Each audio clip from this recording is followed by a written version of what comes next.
Everybody, good afternoon, good evening, good day to you. My name is Sherman Crancer. I'm the president and CEO of the Crancer Group, and welcome to the next version of the Voice of the Microsoft Partner. So we do know it's July 4th pre-weekend. I think we're going to have a very light crew today, but nevertheless, it's actually going to be kind of a fun hour actually that we're talking about today.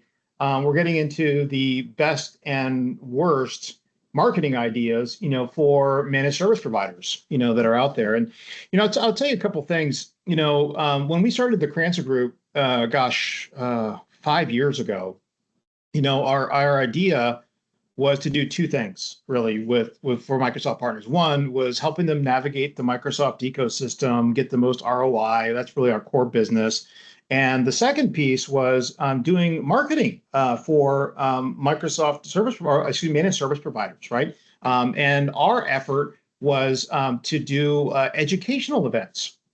And what's very interesting about this is, and we've actually kind of gotten out of that business. Actually, Frank, and I'll be really frank with you, we did a great job. However, our partners just had a really tough time closing out those deals. Now, when we were doing it, we would actually do hands-on lab educational type of events, right? We would do all of the inviting. We'd get 10 to 15 attendees, 20 to 30 registrations, and every time that we had somebody go through it, or every session, we would get, four people that would raise their hand, right? And they would say, yes, please call me, please, please contact me. I love what you just said. I want to talk to you. Now, what's interesting about the story is I kind of want to tell you a little bit about it because this kind of coincides with what we're trying to get into today. The marketing piece was we would actually package up all that stuff for the partner, right? So we would do all the work. We'd send out 100,000 emails. We get these people to it. We get them to open up the email, which is tough.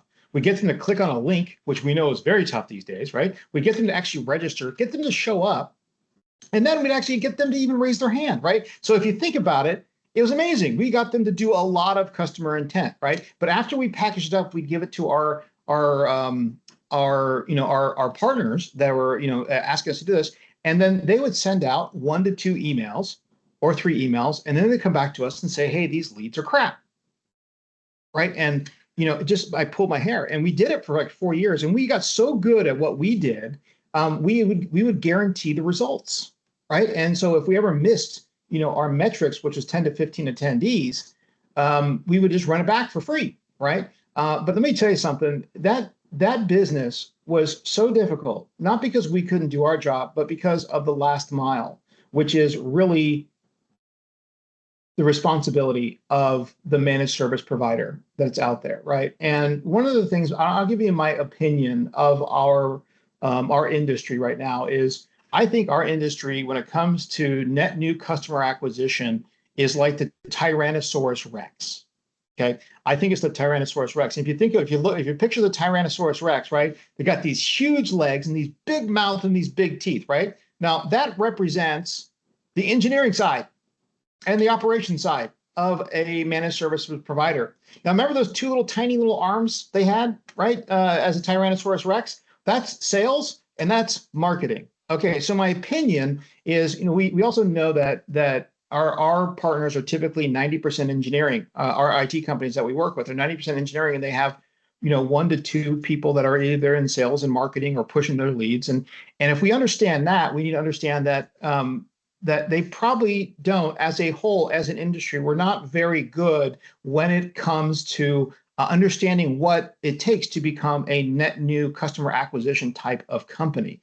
They don't understand that, hey, in order to have a growth company that's growing 2x every single year, you need to have a professional sales organization there. You need to have a professional marketing organization. Now, I'm not going to go into those things today. I'm not going to tell you how to do it and what to do it. But what I want to leave you with in the story here is that marketing, okay, in our industry is going to be basically throwing money in the trash can if you don't understand the fundamentals of what do you do after you get a lead? What do you do after, what is the nurturing stance? Do you have a very specific go-to-market strategy? Do you have specific marketing strategies that are going to be bringing you leads, right?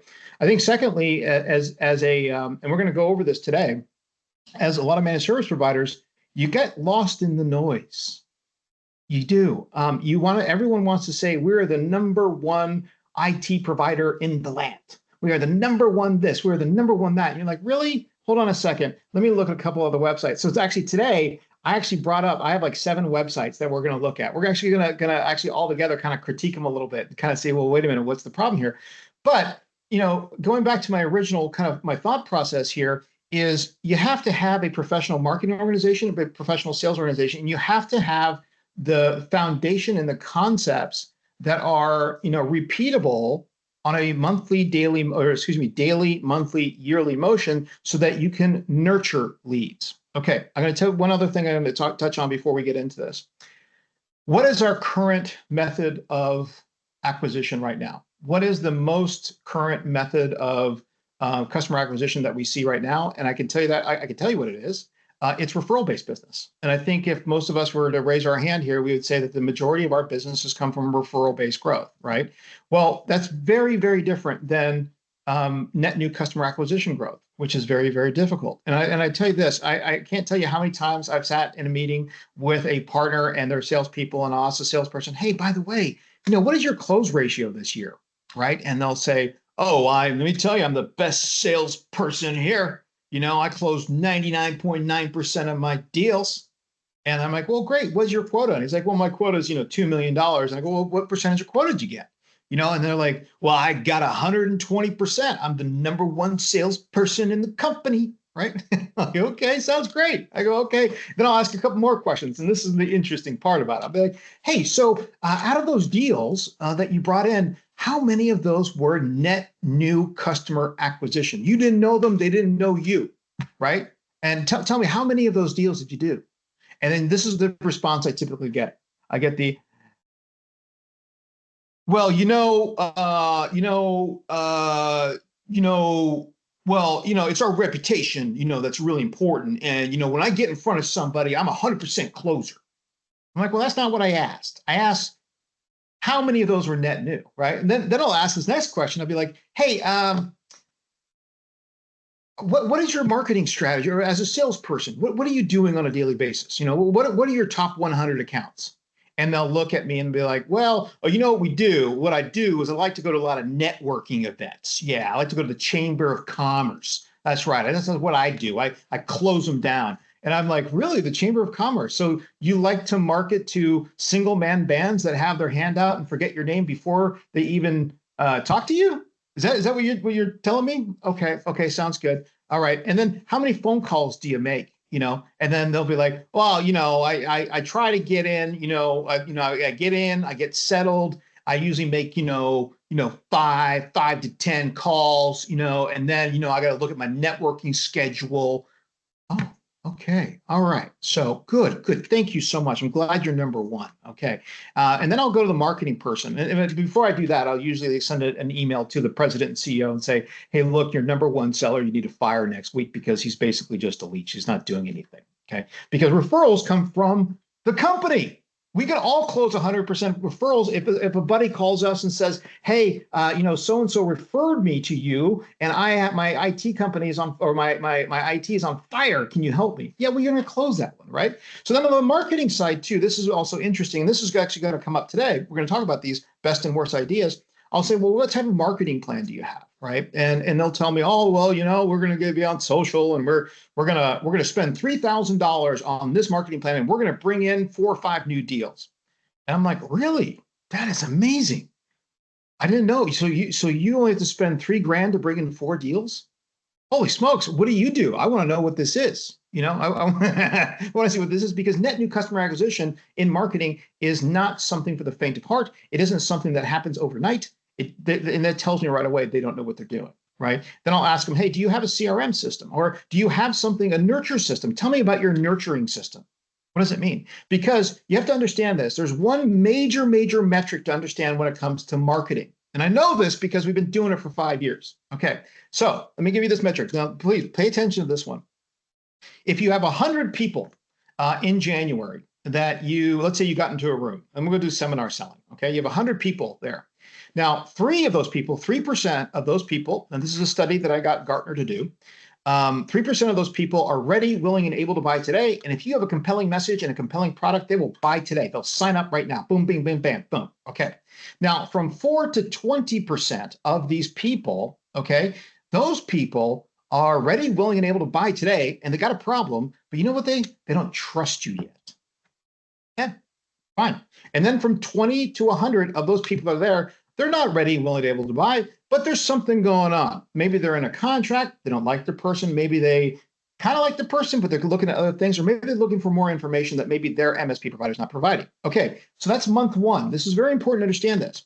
Now, in month two, now remember the 1 to 3, but you have that 2 to 20 or the 4 to 20. Some of those people are going to now trust you if you have a correct marketing strategy. You are providing the right type of information, right? For them to break down the walls of trust, to build trust with that, right? So 4 to 20 will start to move into 1 to 3. And then some of those people that are in that 21 to 100 are going to move into the 4 to 20, or they're going to say, oh, wait a minute, maybe their contract expires.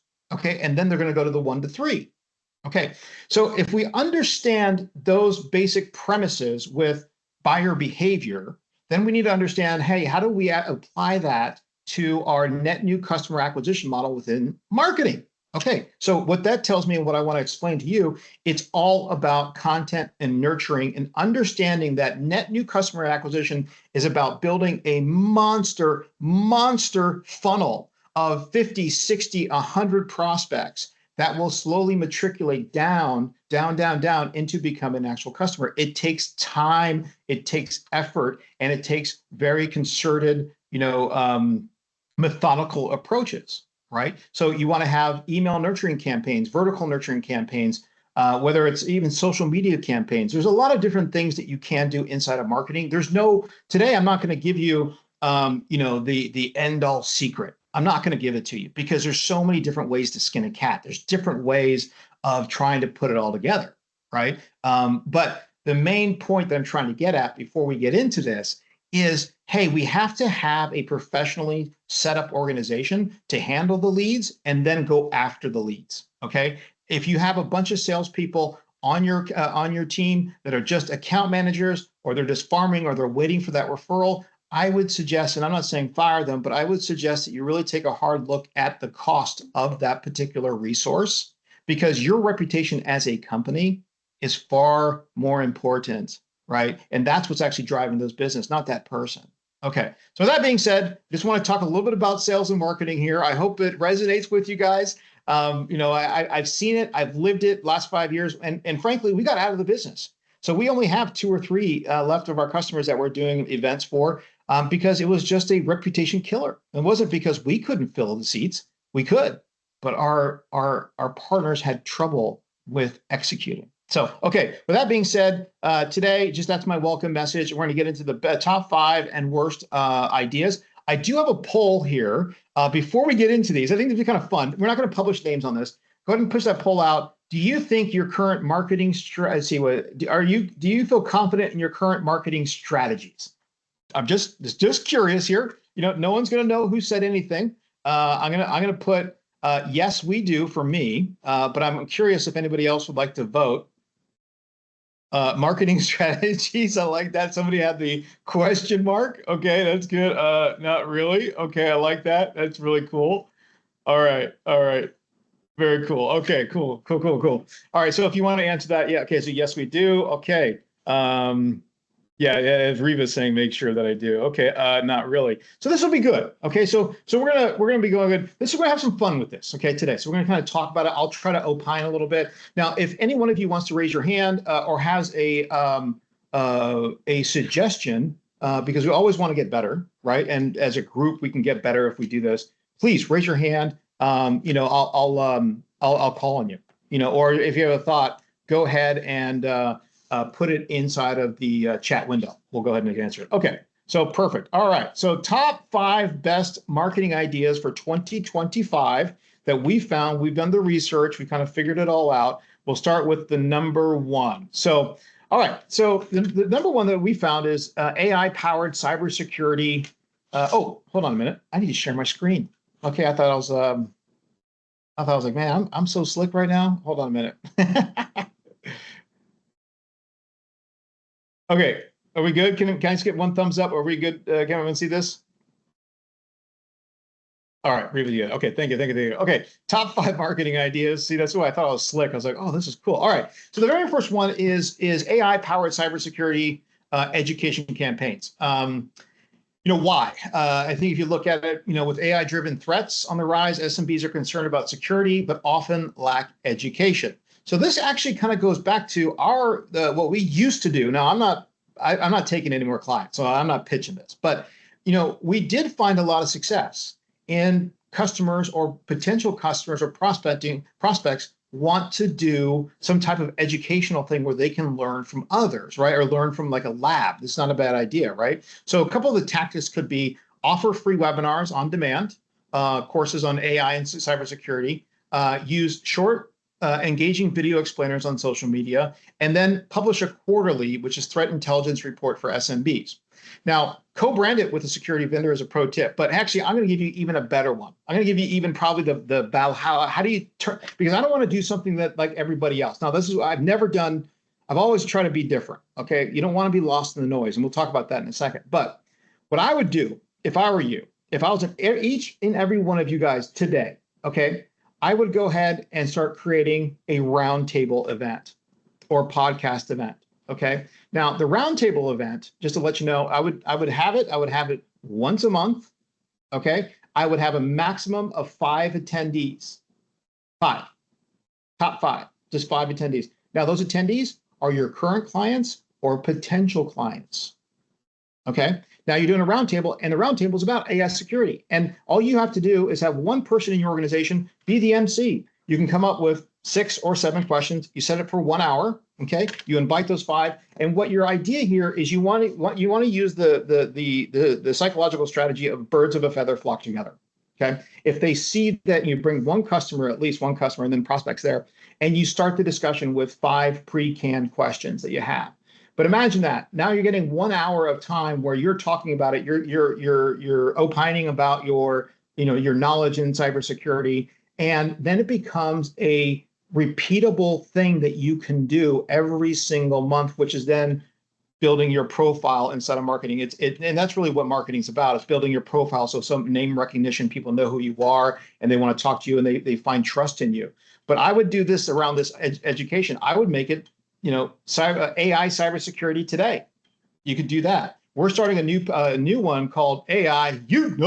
That's going to be our new one that we're going to be doing just on a monthly basis, getting people in, kind of doing that. But this is a really good one to think about. Okay, think about an educational type event. I would just go have your marketing person schedule 12 webinars out, send it out to your marketing to fill it up, as well as your account managers, and then your salesperson that you have out there. Say, look, your job is to get 5 people to this event every single month. Okay, make it repeatable, make it easy, and do that. So this is a really great number tip. All right, so actually, I'm going to pause here. Any questions or any thoughts on that?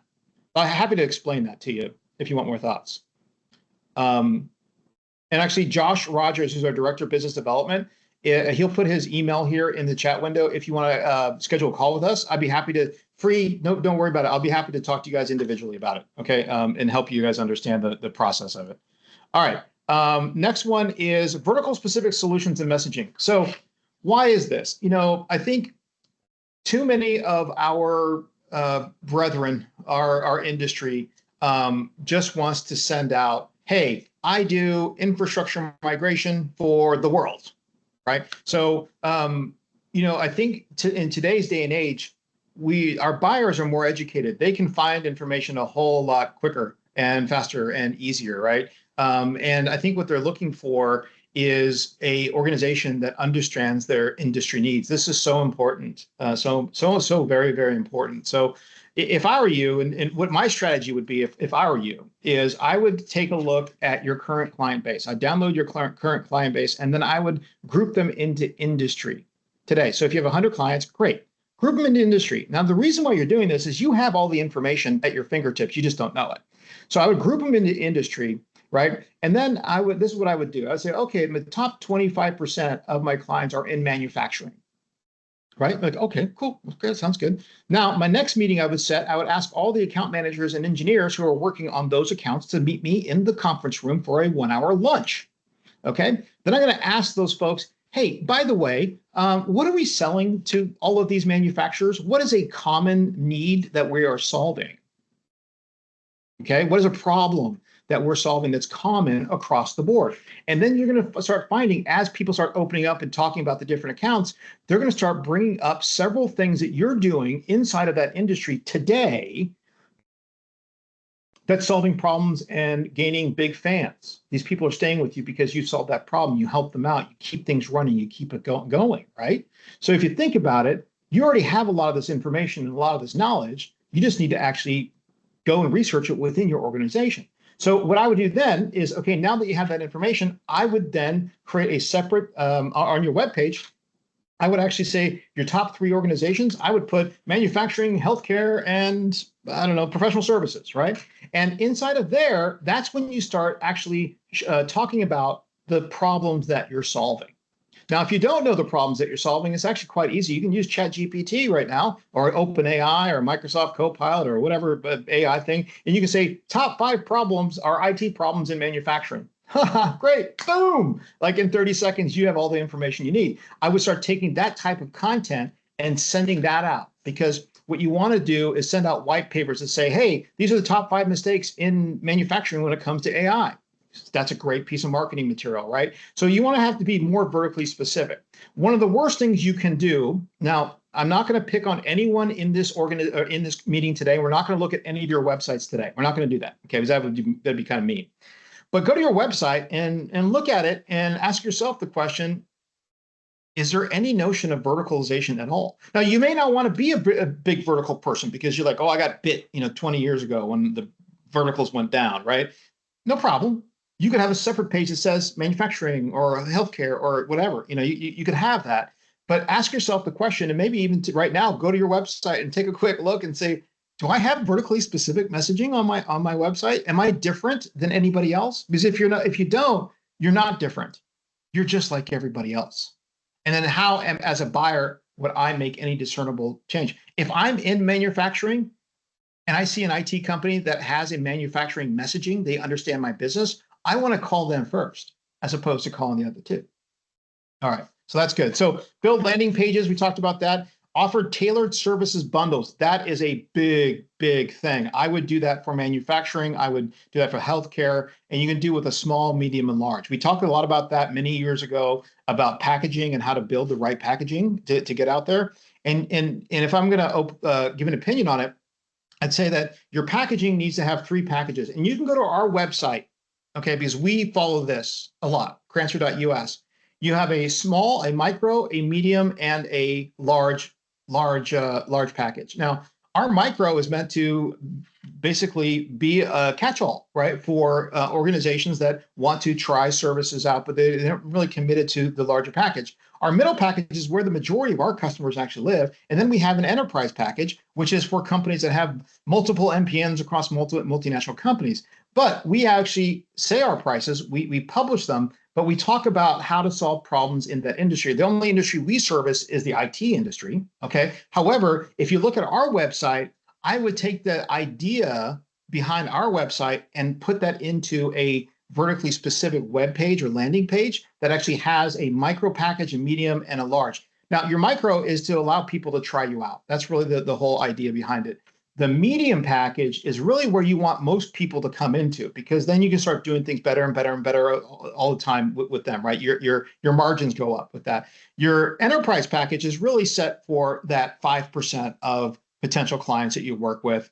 They're going to look at, or the people that love to buy the Mercedes-Benz S-Class or the G-Wagon, right? There's people out there that are like, I don't want the micro. If I'm going to go with that, I'm going to spend the money because I know if I buy quality, I'm going to buy that. So very important to understand vertical specific and messaging, very important. Now, this is just for your web page, but part of your marketing efforts have to be all encompassing, right? So it's not just your web page or landing pages, but it's also what is your nurture campaigns that have to do with vertical specific marketing. Okay. Next one is local SEO and review generation campaign. This was very interesting when I was doing my research. 75% of buyers, SMB buyers, still rely on local search to find IT partners. So they're going to Google, darn it. Tactics here are, optimize your Google business profile and embed the local keywords. We all know that one. We've heard that one. Run a customer review campaign using tools like Nice Job or Grade US, and host or promote local tech events or lunch and learns. Now, I don't know. I think maybe the last two are a little bit tired, but I'll give you a tip on this one. If I were you, I would look for business associations that are in your local area. Okay, that's what I would look at, and then try to do lunch and learns with them, or do some type of podcast or some type of monthly thing with them. That's what I would do. I will tell you the other thing too is, oh yeah, hold on one second, Christopher. If you're marketing, if anyone ever comes to you and says, hey, let's go ahead and spend some money with the local chamber of commerce, fire that person. Okay, because they're never going to give you a great idea. I don't mean to be rude here, but yeah, fire that person who suggested that. Because remember, the local chambers of commerce are maybe good if you're a local lawyer and you want to work with local business, but they are not there. There's not enough juice in the squeeze. All right, so yeah, Christopher, what do you mean by local search versus just search? Yeah, I think local search is optimizing your stuff for IT services in Orange County, California, right? Or in Miami, but in more of a localized area where your keywords and everything is actually more specific to the area that you service, as opposed to being a nationwide key search for that. So that's what I think, but it's still going to be through Google. I mean, they're still going to give you national results, right? Or sponsor results. But I think it's just trying to set up your organization for to be able to be, reached, right? Or to be found locally. So that would be, does that answer your question, Christopher?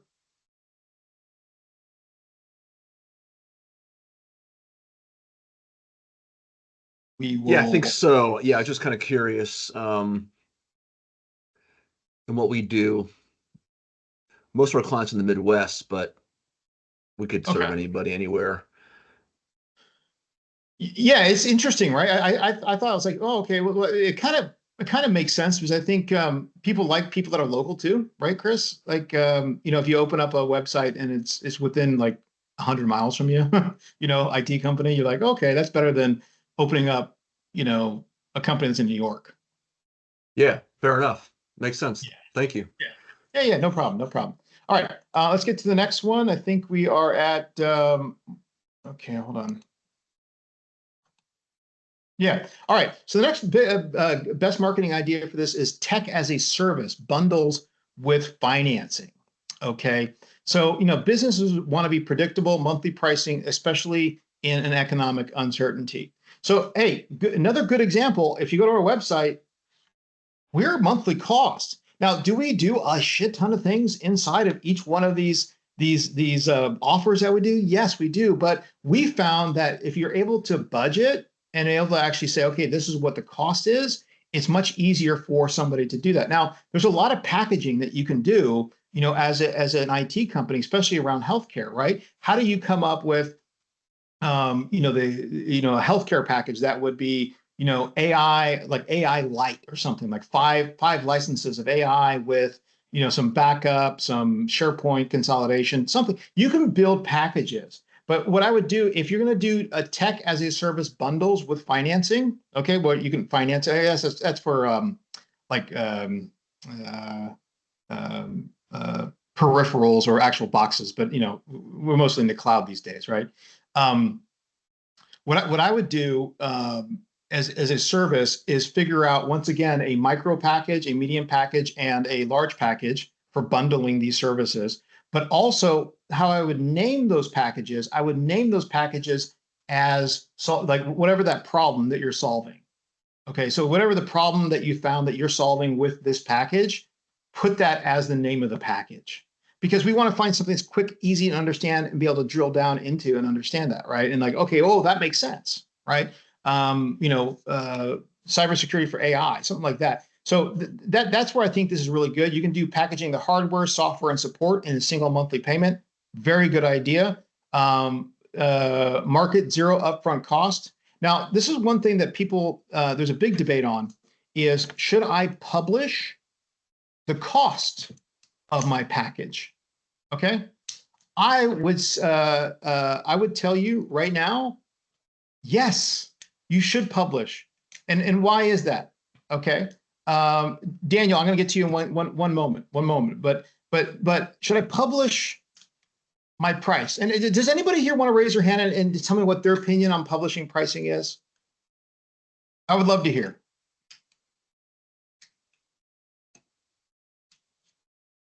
Okay. Well, then no problem. You don't want to get online here. So I just think of myself, or think of yourself in the situation when you're researching something and you're like, I wonder what the cost is for that.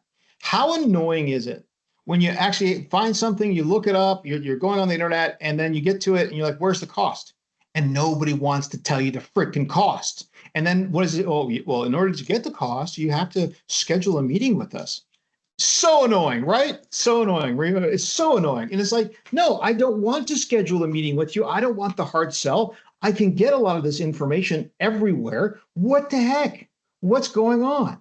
Right? I just want to know the freaking price on it, right? So yes. Well, Jeffrey says fastest way to disqualify. Okay, I can see that. Okay, you don't want to, but the thing is, being transparent is fine. And some people say, well, I don't want my competitors to know. It really doesn't matter.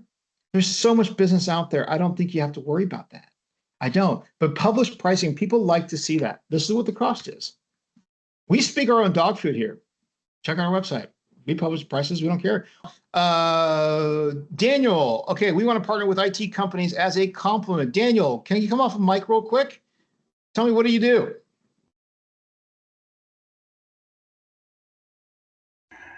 We are, we're an AI predominantly with the larger enterprise kind of, help them with everything. So. Okay. So you're in AI, you help, enterprises. Well, I would say that Daniel, yeah, you definitely want to be working with other IT companies because, there's a certain percentage of IT companies that have gone all in and a very big percentage that aren't great experts at it yet, and they could use a partner. Yep. It's great info. Thank you. Yeah, sounds good. Okay. All right. Let's see. Did I get through 5? Okay. Oh, no, this is the last one. So personalized email sequences with intent data. This is so critical, folks. So critical to, really getting anything out of your marketing efforts. And remember we started off with this, I'm going to start a campaign. I'm going to do lead generation and I'm going to spend $3,000. I had this guy yesterday. Oh my gosh. I ended the call. I couldn't be on the call anymore. We were talking and he's like, well, I like what you do, but I've got 3,000 earmarked for marketing, and we're going to spend that starting next month. And when we get 4 to 5 deals from that $3,000 investment, we'll come back to you. And I was like, thank you for your time. Click. I couldn't do it. I was like, this is just so ridiculous. But look, we're going to spend a lot of money on marketing. We want to generate generate this funnel that's going on. But if you don't have personalized email sequences, literally 12 months worth of emails created, what are you doing? You're wasting your time and money and effort. Okay, that's the reality of it. You are. So what I want you to think about is for marketing, to build a thing is especially in verticals, you need to create 12, and I would say content syndication type of emails. Okay, so 12 emails that actually says, hey, these are your top 5 tips to solving this problem in manufacturing. Great, that's email 1. Second one is top 5 tips to reduce IT costs in manufacturing. Third one was top 5 tips for security in manufacturing. Now, hopefully you're kind of getting my gist here. What I'm trying to do is soften the beachhead by providing something that's well worth time and effort. Or you could say in the 4th email could say, look at these 2 clips from a roundtable we recently had with a leading manufacturer in your industry. Holy crap, I would want to look at that. I would want to click on that one. I would want to do that, right? So you got to kind of think about these things, but you have to have these sequences done and you have to put the time and effort to actually do that, okay? 12, Now, what companies could you use? You could use a lot of marketing companies out there. There's a lot of marketing automation companies, and I'm not going to tell you which one because I don't really, I don't want you to think like I'm advocating for any one of them, but there's a lot out there. There's so many that it'd be too much to list. But really important, last pro tip is integrating your CRM with marketing automation to nurture leads continuously. All right. Okay, so now that we got the top 5, I think we have another poll that we want to present, right, Reeves? Right, Reeves? There we go. Okay, so this is, I'm just curious here. Which ideas are you currently implementing? Of the ones that we just kind of went over, are you implementing any of those? Go ahead and ask. So we know that we do vertical specific. So I'm going to go ahead and be the first one to vote.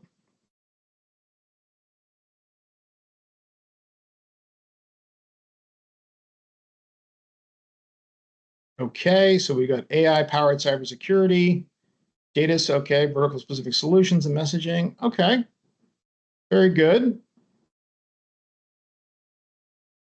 Okay, cool. Well, thank you guys for voting here. I appreciate it. So that's pretty good. So you guys are actually doing some of the things that are in the top 25 for 2025. That's really awesome. That's really cool. We should have probably put it in there. We do nothing. That would have been a good one. Local SEO or tech as a service bundles. Oh, cool. The tech as a service bundles. I love that. You speaking my language, whoever does that one. That's really fantastic. So thanks for doing that. Okay, let's go into the top 5 worst marketing ideas. And if you are currently using any of these, time to have a one-on-one with your marketing department.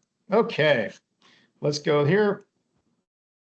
Generic cold email blasts. Okay. So why not? Mass non-personalized emails get flagged as spam or ignored, especially with improved spam filters.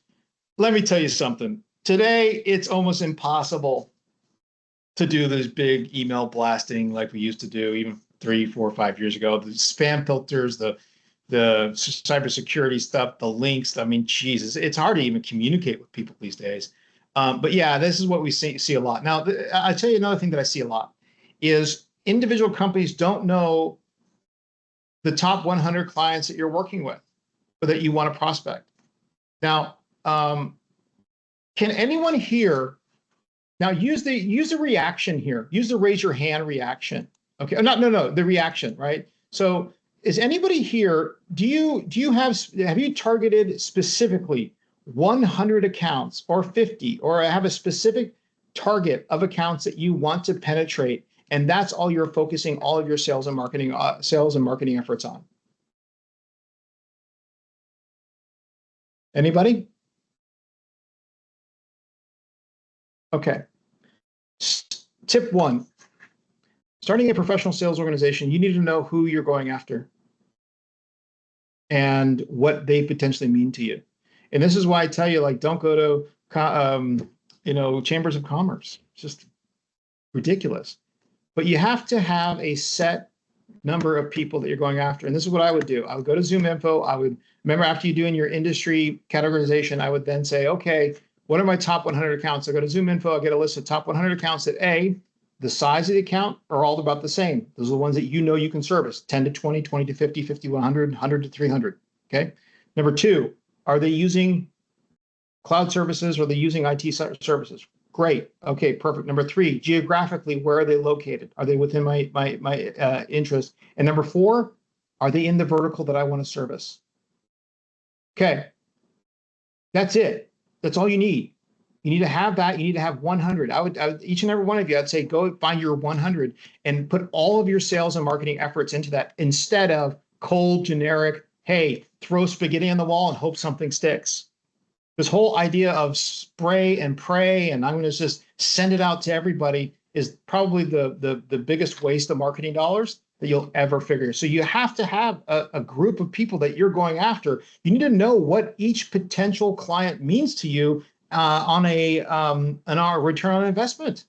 If I get 2 of these 10 clients, what would that mean to me as a company? If you don't do that, you're an amateur here. Not only to call you out here, but this is why our industry is got Tyrannosaurus Rex arms, because we don't know some of this stuff. But we need to be focused. We need to understand what we're doing and how we're doing it. So yeah, red flags, support, no segmentation, no personalization. You got to have those 100. You start your 100, and then you go down your 100, and then you start back at number 1. That's kind of how you sequence them all out. So that's number 1. All right, the second one. Overused 24/7, 365, fastest response times. I am the number 1. I'm the best. I'm the fastest. My God, everyone's the same thing. So look, website copy looks like every other MSP, fast, reliable, 24/7 IT support. We're gonna search a couple of companies today on that one, right? Better approach is focus on outcomes, right? How are we solving problems? So think about that. How are we solving problems? Not I'm the best. I'm the greatest. I'm number 1, 24 hours, 7x7 help desk support. And you're like, really? How about your competitor next door? Didn't he say he's number 1? How are you number 1, right?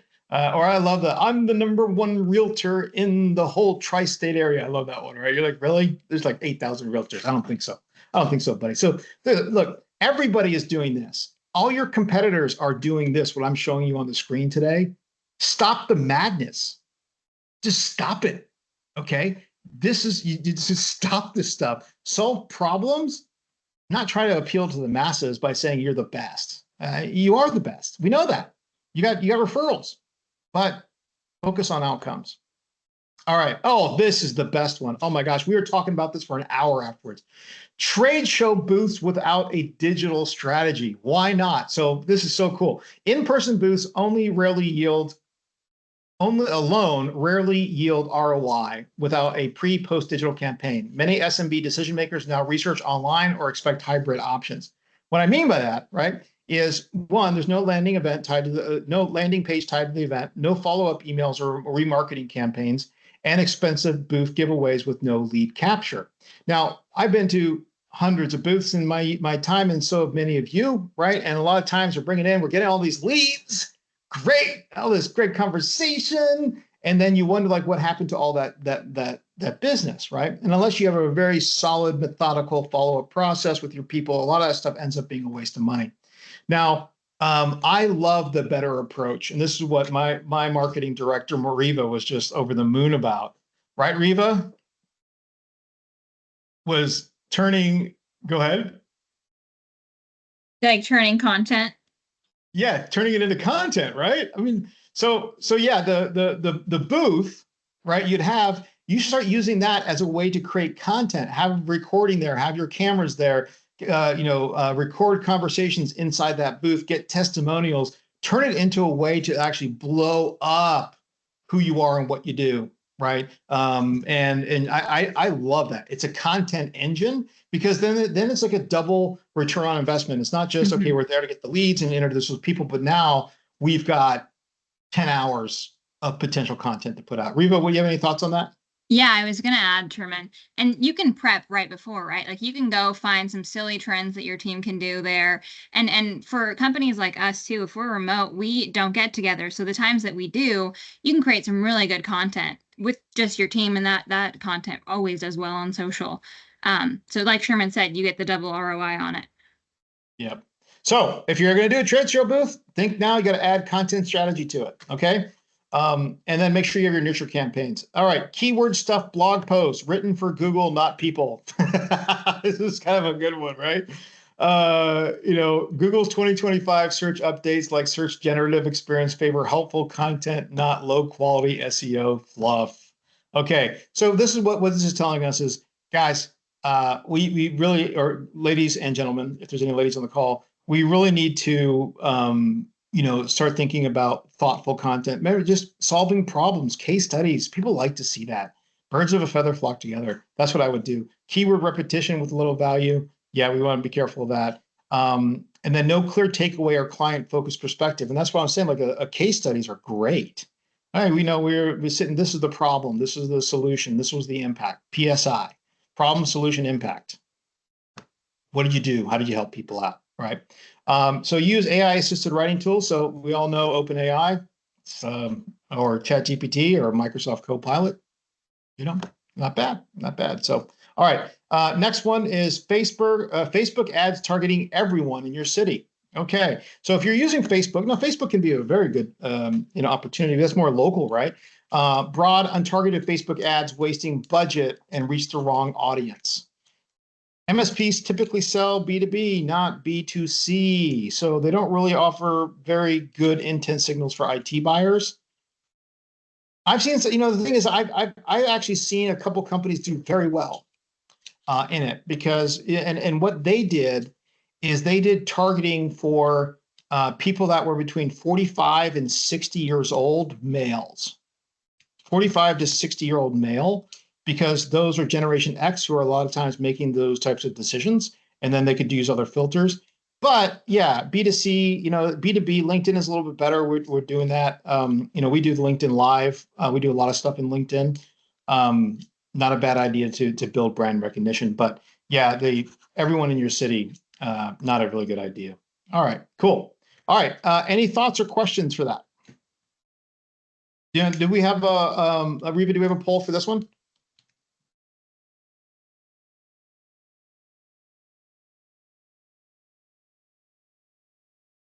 Okay, now be honest. Okay. Now, no one's seeing your score. No one's going to see who said what. Okay. So this is just more, hey, are we going to be honest here? Did we do something? I would say that ours is the trade show. Okay. We've not done a really good job with that, and I'm going to definitely change that implementation thing. So yeah, overuse support, fast response. Okay, that's correct. Generic cold email blasts. Good. Well, at least for a few of you, you understand a couple things today, right? Good and bad, and we can make those changes. That's what we're trying to do. Okay, so go ahead and keep answering that. I'm gonna get out of this, and okay, all right. So I went, just to kind of show you on my screen, I went to Google and I typed in MSPs in the Bay Area. I figured, why not? Now, Greg, yes, Greg, yes, on targeted accounts. And your partner, your vendors have target accounts. They target these specific ones. You work with them. Another great way. Absolutely, Greg. Thank you for that. That was really, really great.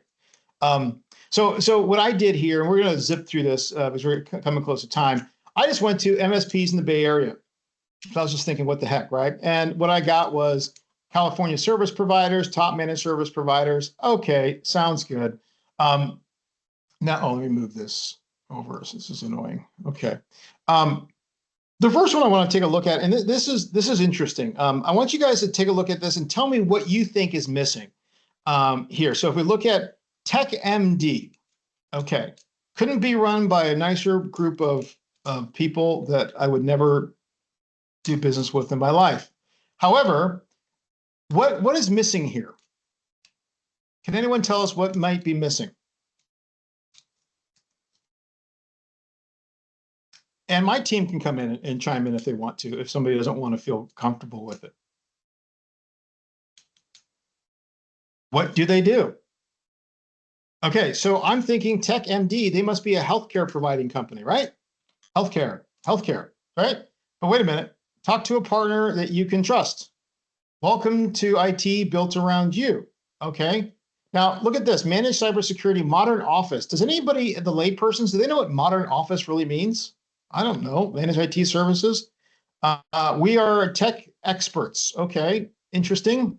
All right, well, if I'm coming to this, this is just the noise, right? If I take a look at that and compare it to US Wired, oh, wow, they're the #1 rated IT support services in San Jose, Greater Bay Area, and across the United States. Holy Moses. But what's wrong here?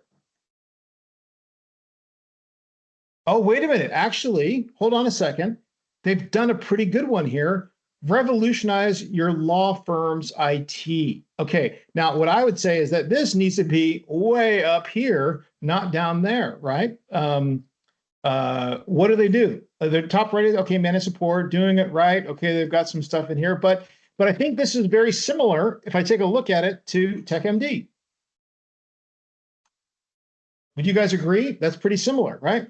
Now, let's look at another one that I think is very interesting. Howard Technology Solutions, LLC.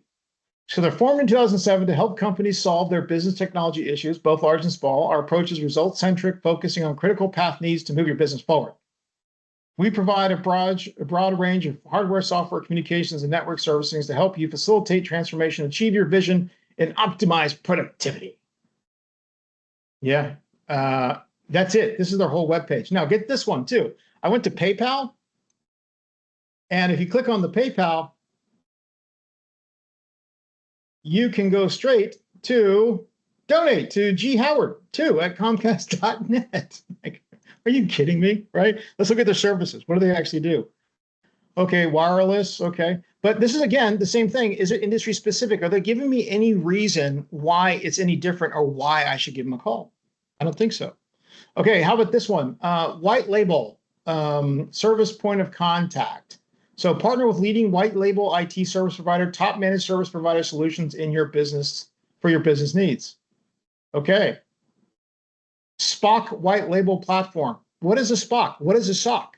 Does this make any sense? If I'm a brand new person, if I'm an executive administrator assistant, and my boss says, "Hey, go find some IT companies. We got a big problem."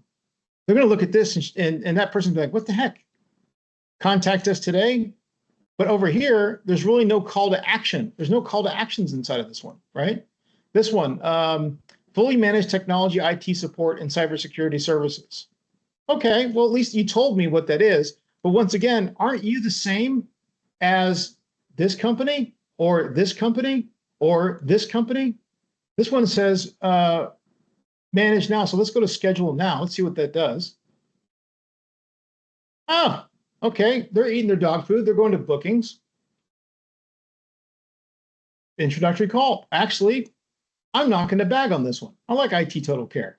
And, they put their whole picture up there, which, cool. But, something, the other thing too is this is all very generic. And I think that's what I'm really trying to kind of get there, right, is generic, right? Generic. Everything is the exact same.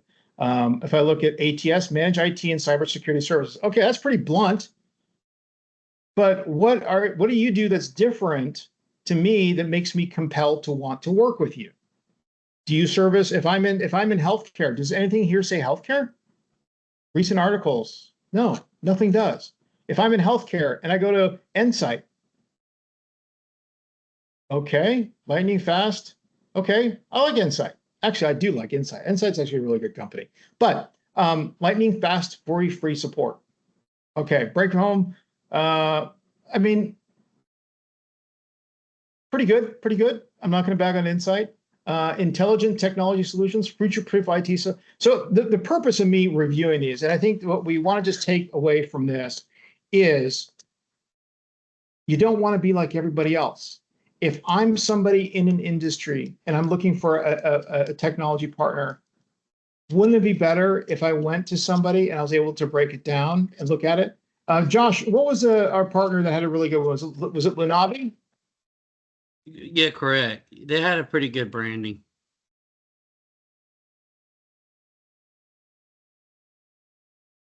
Because they had the first thing that a lot of partners miss, industries. Yes. So, but also the first thing that comes up is a call to action, request a consultation. Then they have industries, healthcare. Holy crap. Hospitality, finance, manufacturing. I click into healthcare. Let's say I am in healthcare. Oh, okay, this actually makes sense. This is some of the stuff that's bothering me, right? I'm actually doing something very, very well. Lunavi's great. We love them. They're actually good, really good people. But the thing is, you look at hospitality, they built out. Now, they didn't want to put it on their main page because they want to have a separate, they can still service everybody, but they actually have a really good website and whatnot. Anyways, all right, guys, ladies and gentlemen. So it's we're at the top of the hour. Next month, we are actually going to do how to get leads from Microsoft or how companies get leads from Microsoft sellers and why you're not. Might be a really, really good one for you to attend on that one. Riva is going to show this here. And if you know any other companies that are trying to figure it out or want to know this, please send that link to them. Put this link. Can you just grab that link and put it in the chat for everybody? Copy that, send it to your friends. We'd love to have them come to it, and do this. But we're going to talk about the actual processes of how to get leads from Microsoft sellers. We've cracked the code. We figured it out. And we do it for a lot of our partners right now. And they're doing very, very well. You know, like Trump says, we do the best. So, not going to say that. But anyways, we figured it out. And so next month, we're going to have why some partners get Microsoft leads and why some don't. So please come to that. You'll leave with a really great strategy. So thank you so much for your time today. Really do appreciate you coming, and supporting our organization. If you'd like to talk to any one of us on the team, here's our thing. Josh actually put his Calendly in the chat window. If you want to talk to that, or maybe he'll follow up. We will be sending out the recording of this to everybody here, as well as our AI notes. We don't allow outside AI fireflies to come in because it's public domain information, and we don't want it to be, not just yet. Anyways, thanks everybody for your time today. Thanks for listening to me for a full hour. Hope it was engaging, but have a great afternoon. Really appreciate your time and look forward to seeing you next month. Have a good day. Bye-bye.